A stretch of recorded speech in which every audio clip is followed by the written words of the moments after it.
ഒരാന ബംഗ്ലാദേശ് കടന്നു വന്നിരിക്കുന്നു. അതിപ്പോൾ ബംഗ്ലാദേശിൻ്റെ ആണെന്നും ത്രിപുര വഴി വന്നുകൊണ്ട് ത്രിപുരയിലുള്ള ഒരാളുടെയാണെന്ന് പറയുന്നു. ഇതെന്താ ഈ ബംഗ്ലാദേശിൽ നിന്ന് മാത്രം എല്ലാവരും ഇങ്ങോട്ടേക്ക് വരണത്?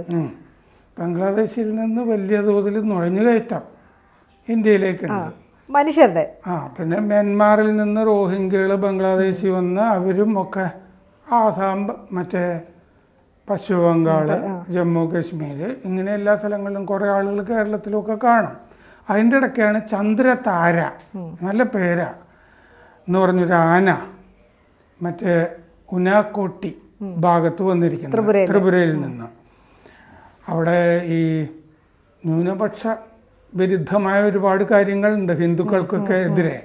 ഈ ആന എങ്ങനെയാണെന്ന് നമുക്ക് പറയാൻ പറ്റില്ല. ആനയുടെ കാര്യത്തിൽ ഹിന്ദു ആണെന്നൊന്നും പറയാൻ പറ്റില്ലല്ലോ. എന്തായാലും ഒരു ആനയും പലായനം ചെയ്ത് ഇന്ത്യയിൽ വന്നിരിക്കുന്നു. ഇത് ഇവിടെ വന്നു കഴിഞ്ഞപ്പോൾ ബംഗ്ലാദേശിലുള്ള അത്തിക്കുർ റഹ്മാൻ എന്ന് പറഞ്ഞൊരാൾ പറയണു ഇത് അയാളുടെ ആനയാണ് എന്ന് പറഞ്ഞിട്ട് നമ്മുടെ വനം വകുപ്പിനെ സമീപിച്ചിട്ടുണ്ട് ത്രിപുരയിൽ. അവിടെ കോടതിയിൽ കേസ് കൊടുത്തിട്ടുണ്ട് അയാൾ. പക്ഷെ 2 ഇന്ത്യക്കാർ പറയുന്നുണ്ട് ഇത് അയാളുടേതല്ല, അവരുടേതാണ് ഈ ആന എന്ന് പറയുന്നുണ്ട്. അവരുടെ കേസ് പ്രാദേശിക കോടതിയിൽ അവിടെയും ഉണ്ട്. നിലവിലപ്പോൾ അത് കാട്ടാനയല്ല, നാട്ടാനയാണ്. അത് വളർത്തിയിരുന്ന ഒരാളെ ആനയാണത്. അപ്പോൾ അത് ഭക്ഷണത്തിന് വേണ്ടി തെണ്ടി ബംഗ്ലാദേശിലെ ദാരിദ്ര്യമൊക്കെ കാരണം ഇങ്ങോട്ട് വന്നതാണെന്നാണ് വനം വകുപ്പ് പറയുന്നത്. നമ്മുടെ മനുഷ്യർ കഴിഞ്ഞപ്പോൾ മൃഗങ്ങളായി അവിടെ. ഇതിപ്പോൾ കേരളത്തിൽ വലിയ പ്രശ്നമുണ്ട്. കാസർഗോഡൊക്കെ ഒരുപാട് മറ്റേ കർണാടക അതിർത്തി കിടന്നൊക്കെ ആനയൊക്കെ വന്നിട്ട് ഒരുപാട് കൃഷിയൊക്കെ നശിപ്പിക്കുന്നുണ്ട്. ഇവിടെ വലിയ തോതിൽ ചർച്ച നടക്കുന്നില്ല എന്ന് മാത്രമേ ഉള്ളൂ. വയനാടും ഇങ്ങനത്തെ പ്രശ്നങ്ങളൊക്കെ ഉണ്ടല്ലോ, ഹൈ റേഞ്ചിൽ അല്ലേ. നമ്മളും അരിക്കൊമ്പൻ എന്നൊക്കെ പറഞ്ഞ് ഒരുപാട് ചർച്ച നടത്തുന്നതല്ലേ.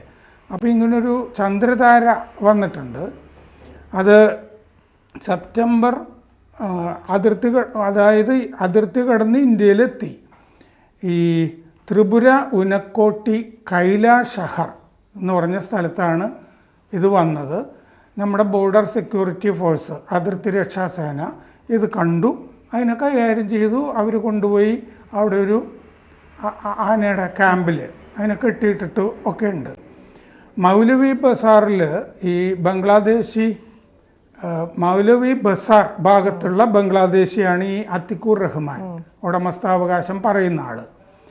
ആ ഭാഗത്തും പിന്നെ മറ്റേ പശ്ചിമ ബംഗാൾ ബംഗ്ലാദേശ് അതിർത്തിയിലുമൊക്കെ ഒരുപാട് ഇപ്പോൾ തർക്കങ്ങളുണ്ട്. BSFും നമ്മുടെ BSFും അവിടുത്തെ അതിർത്തി രക്ഷാസേനയും തമ്മിൽ. അപ്പോൾ ഇപ്പോൾ ആശയക്കുഴപ്പം കൊണ്ട് ആന ഇന്ത്യയിലേക്ക് വന്നതാണെന്നാണ് ഈ ഉടമസ്ഥൻ അത്തിക്കൂർ റഹ്മാൻ പറയുന്നത്. ആനയ്ക്ക് എന്തോ ഈ സ്ഥലജല വിഭ്രാന്തി ഉണ്ടായി ആശയക്കുഴപ്പം ഉണ്ടായിട്ട് ഇങ്ങോട്ട് വന്നിരിക്കുന്നതാണ്. അപ്പോൾ ഇന്ത്യയിൽ ഇതിൻ്റെ ഉടമസ്ഥാവകാശം പറയുന്ന 2 പേര് തെളിവൊന്നും കൊടുത്തിട്ടില്ല. പക്ഷേ ഈ അത്തിക്കൂർ റഹ്മാൻ ആനയുടെ ചിത്രം, ഉടമസ്ഥാവകാശ രേഖകൾ ഇതൊക്കെ BSFനും ത്രിപുരയിലെ വനം വകുപ്പിനും കൊടുത്തിട്ടുണ്ട്. അയാൾക്ക് ബന്ധുക്കളുമുണ്ട് ഈ ഉനാക്കോട്ടി ഭാഗത്ത്. ത്രിപുരയിലെ സാദ്മിയ, ഷിമു അഹമ്മദ് തുടങ്ങിയ ഒരു ബന്ധുക്കളാണ്. ആ ബന്ധുക്കളാണ് ഇയാളുടെ കേസ് ഇവിടെ നടത്തുന്നത്. അപ്പോൾ ബംഗ്ലാദേശിലെ കമൽഗഞ്ച് സ്റ്റേഷനിൽ ഇയാൾ പരാതിയും കൊടുത്തിട്ടുണ്ട്. അവിടെയും ഒരു പരാതി കിടക്കട്ടെ എന്ന് പറഞ്ഞിട്ട് ഉടമസ്ഥാവകാശം ഉള്ളതുകൊണ്ട്. ബോർഡർ ഗാർഡ് ബംഗ്ലാദേശ്, അതാണ് അവിടുത്തെ അതിർത്തി രക്ഷാ സേന, BGB. ആ BGBയോടും അയാൾ പരാതിപ്പെട്ടിട്ടുണ്ട്. അപ്പോൾ ഇങ്ങനൊരു പ്രശ്നം വന്നാൽ 2 രാജ്യങ്ങൾ തമ്മിലുള്ള പ്രശ്നമാണല്ലോ. പണ്ട് തിരുവിതാംകൂറും കൊച്ചിയും തമ്മിലും ഇങ്ങനെ ഒരു ആനയുടെ തർക്കം ഉണ്ടായതായിട്ട് വായിച്ചിട്ടുണ്ട് രാജാവിൻ്റെയൊക്കെ കാലത്ത്. അപ്പോൾ BSFും BGBയും കൂടി ഒരു ഫ്ലാഗ് മീറ്റ് നടത്തി. 2 കമാൻഡർമാരും തമ്മിൽ ചർച്ച ചെയ്യാനായിട്ട്. അപ്പോൾ ഈ ആ സമയത്ത് ഇതിനെ സംബന്ധിച്ചിട്ടുള്ള വാലിഡ് ഡോക്യുമെൻറ്റ്സ് ഒന്നും കിട്ടിയില്ല. അപ്പോൾ ത്രിപുര വനംവകുപ്പ് കസ്റ്റഡിയിൽ വെച്ചിരിക്കുകയാണ് ആനയെ. ലീഗൽ സർട്ടിഫിക്കേഷൻസ് ഒക്കെ റെഡിയാകാനുണ്ട് എന്നാണ് വനംവകുപ്പ് പറയുന്നത്. ഉനാക്കോട്ടിലെ കോടതി ഈ ദിവസങ്ങളിൽ ഇത് വാദം കേൾക്കാനായിട്ട് വെച്ചിട്ടുണ്ട്. ഇന്നും നാളെയൊക്കെ ആയിട്ട് കോടതി വാദം കേൾക്കുന്നുണ്ട്. ഇയാളുടെ ഈ അത്തിക്കുർ റഹ്മാൻ്റെ ബന്ധു സാലെ അഹമ്മദ് എന്ന് പറഞ്ഞ ആളാണ് ഇവിടുത്തെ കോടതിയിൽ കേസ് നടക്കുന്നത്. ഇപ്പോൾ ആനയുള്ളത് മൊങ്കിയ കാമി ആന ക്യാമ്പിൽ ത്രിപുരയിലെ ത്രിപുര ആണ് കിടക്കുന്നത്. അപ്പോൾ അയാൾ അവിടെ അത്തിക്കുർ റഹ്മാൻ ആനയുടെ ഉടമസ്ഥാവകാശം പറയുന്ന ആളൊരു വീഡിയോ ചെയ്തിറക്കിയിട്ടുണ്ട്. ഇന്ത്യ ഒരു വലിയ രാജ്യമാണ്, എനിക്ക് വലിയ ആദരവാണ് ഇന്ത്യയോടുള്ളത്, എന്നെ രക്ഷിക്കണം എന്നൊക്കെ പറഞ്ഞിട്ട്. ബംഗ്ലാദേശിൽ പൊതുവെ ആനകളുടെ സംഖ്യ വളരെ കുറവാണ്. അത് ഈ അതിനെ വേട്ടയാടി കൊന്ന് ഇതിന് വേണ്ടിയിട്ട് ആനക്കൊമ്പിനൊക്കെ വേണ്ടി അങ്ങനെയൊക്കെ ചെയ്തിട്ടാണ് വരുന്നത്. BBC പറയുന്നത് അവിടെ 200 ആനകളേ ഉള്ളൂ എന്നാണ്. അവിടെ ഉത്സവത്തിനൊന്നും ഉപയോഗിക്കില്ലല്ലോ, ആവക പരിപാടികളൊന്നും നടപ്പുള്ള കാര്യമല്ല. അവിടെ പകുതിയും തടവിലാണ് എന്നാണ് BBC പറയുന്നത്. കഴിഞ്ഞ കൊല്ലം അവിടുത്തെ ഹൈക്കോടതി കാട്ടാനകൾക്കും സംരക്ഷണം കൊടുക്കണം എന്നൊരു വിധി പുറപ്പെടുവിച്ചിട്ടുണ്ട്, ഈ വേട്ട ഒഴിവാക്കാൻ വേണ്ടിയിട്ട്. നേരത്തെ ഈ തടിക്കമ്പനുകൾക്ക് വേണ്ടിയിട്ടാണ് ഈ ആനയൊക്കെ ജോലി ചെയ്തുകൊണ്ടിരുന്നത്. സ്വാഭാവികമായിട്ടും ബംഗാളിലെ രീതി അനുസരിച്ച് കാടൊക്കെ ഒരുപാടുള്ളതുകൊണ്ട് തടി അങ്ങനെ. അപ്പം അവിടെ ഒന്നും മൃഗസ്നേഹികളൊന്നും ഉണ്ടാവില്ല ഇവിടുത്തെ പോലെ ആനപ്രേമികളൊന്നും. രഞ്ജിനി ഹരിദാസിനെയൊക്കെ പോലുള്ള ആളുകൾ, അപ്പോൾ അത് മേനകാ ഗാന്ധി, അതൊന്നും അവിടെ നടപ്പില്ല. അത് പട്ടാളമൊക്കെ കൈകാര്യം ചെയ്തോളും.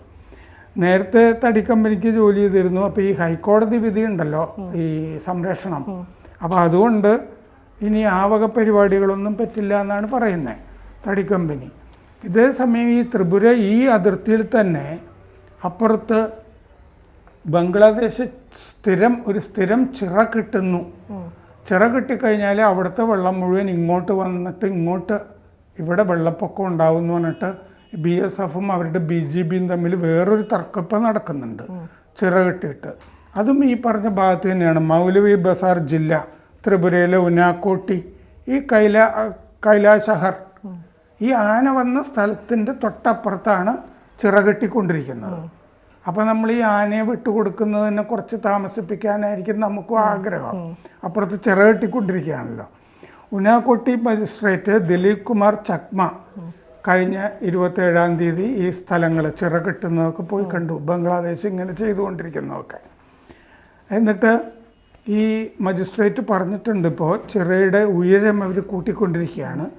കൈലാശഹറിൽ വെള്ളപ്പൊക്കം ഉണ്ടാവും. ഇപ്പോൾ ആനയിൽ നിൽക്കുന്ന പ്രദേശത്തൊക്കെ വെള്ളപ്പൊക്കം ചിറ കെട്ടി വരുമ്പോൾ ഉണ്ടാവും. അവരുടെ ഭാഗത്ത് വെള്ളപ്പൊക്കത്തിൽ നിന്നുള്ള രക്ഷയ്ക്ക് വേണ്ടിയാണ് ചിറ കെട്ടിക്കൊണ്ടിരിക്കുന്നത്. അപ്പോൾ നമ്മുടെ ഭാഗത്ത് ചിറ ശക്തിപ്പെടുത്തണം എന്നും മജിസ്ട്രേറ്റ് ശുപാർശ കൊടുത്തിട്ടുണ്ട്, അല്ലെങ്കിൽ ഇവിടെ വെള്ളപ്പൊക്കം ഉണ്ടാവും. ഈ 0 പോയിൻ്റ് എന്ന് പറയും അതിർത്തി തുടങ്ങുന്ന സ്ഥലം, അതിനാണ് 0 പോയിൻ്റ് എന്ന് പറയുന്നത്. ആ 0 പോയിൻ്റിൽ നിന്ന് 350 വാര അകലെയാണ് ഇന്ത്യയുടെ ചിറ.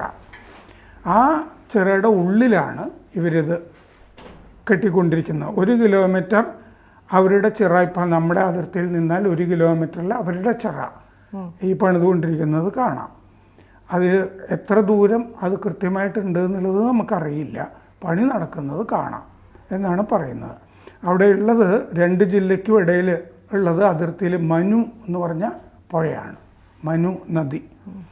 അത് ബംഗ്ലാദേശ് ഈ ചിറ കിട്ടുന്ന കാര്യം നമ്മളെ അറിയിക്കണമെന്ന് ഈ അതിർത്തി ഉടമ്പടിയിലുണ്ട്, അവർ നമ്മളെ അറിയിച്ചിട്ടില്ല. 1972 ഇന്ദിരാഗാന്ധിയും മുജിബുർ റഹ്മാനും കൂടി ഒപ്പിട്ട രേഖയിലാണ് അങ്ങനെ പറഞ്ഞിരിക്കുന്നത്. 0 പോയിൻ്റിൽ ചിറ കെട്ടാൻ പാടില്ല എന്നാ രേഖയിൽ പറഞ്ഞിട്ടുണ്ട്. അപ്പോൾ അതിർത്തിയിലെ തൂണുകളുണ്ട്, ആ തൂണുകൾക്കിടയിൽ 150 വാരയ്ക്കുള്ളിലാണ് ഈ 0 പോയിൻ്റ് അതിർത്തി തുടങ്ങുന്നത്.